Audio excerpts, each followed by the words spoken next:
मरी में जैसे मालूम है कि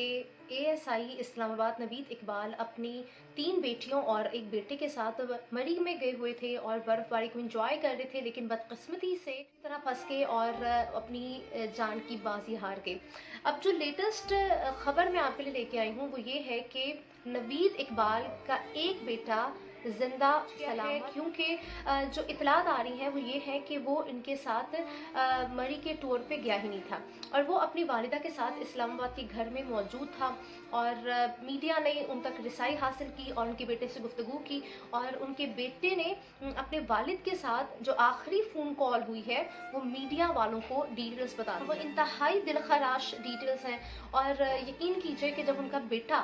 बता रहा था कि उनकी अपने अबू से आखिरी कॉल पे क्या बात हुई और वो कॉल कितने बजे हुई, तो उनके बेटे से बात ही नहीं की। तो मीडिया के एक नुमाइंदे ने उनके बेटे हसान से बात की, जिसमें हसान ने बताया कि वो और उसकी वालिदा इस्लामाबाद के घर में मौजूद थे और उसके वालिद एएसआई इस्लामाबाद नवीद इकबाल अपनी 3 बेटियों और एक बेटे के साथ बर्फबारी इंजॉय करने के लिए गए हुए थे। लेकिन जैसे ही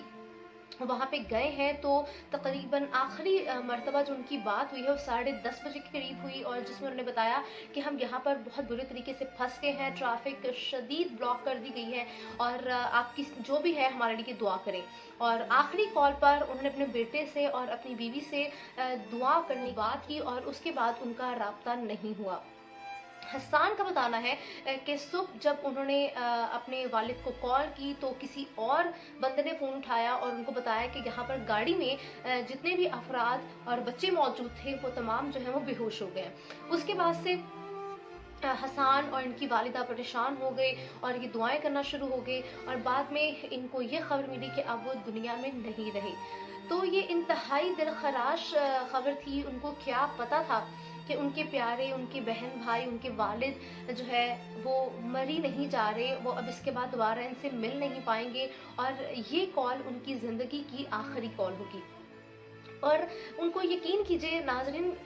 जिस मुल्क में हमारे एएसआई जो पावरफुल अथॉरिटी होती है उनका ये हाल है, तो आप ये सोचें कि एक आम आदमी का पुरसाने हाल क्या होगा।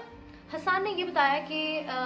जैसे कि लेकर बहन भाइयों को मरी घुमाने के लिए लेके गए हुए थे और वो चाह रहे थे कि हम बर्फबारी को एंजॉय करें, लेकिन बदकिस्मती से वो बहुत बुरे तरीके से फंस के उनकी गाड़ी फंस गई, जिसके बाद उन्होंने कहा कि आप दुआ करो हम यहाँ से किसी भी तरीके से निकल जाएं, लेकिन बदकिस्मती से हादसे का शिकार हो गए और इस दुनिया में नहीं रही। तो नाज़रीन, ये एक बहुत ही अफसोसनाक दर्दनाक वाक़या था और सबसे बड़ा लम्हा फ़िक्रिया ये है कि अब इस बच्चे का और उनकी माँ का क्या होगा, क्योंकि उनके बहन भाई और वालिद इस दुनिया में नहीं रहे। और हम यकीन करें कि कह तो सकते हैं कि हम उनके गम में बराबर के शरीक हैं, लेकिन इस वक्त उस फैमिली पर, उस बच्चे हसान पर, उनकी वालिदा पर क्या बीत रही है, हम इस गम को किसी सूरत भी कम नहीं कर सकते। तो मेरी आप सबसे ये रिक्वेस्ट है कि आप जो भी इस दुनिया से जा चुके हैं उनकी मग़फ़िरत की दुआ कीजिए और उनके अहले खाना के लिए दुआ करें कि अल्लाह ताला उनको सब्र जमील अता फ़रमाए। तो इसी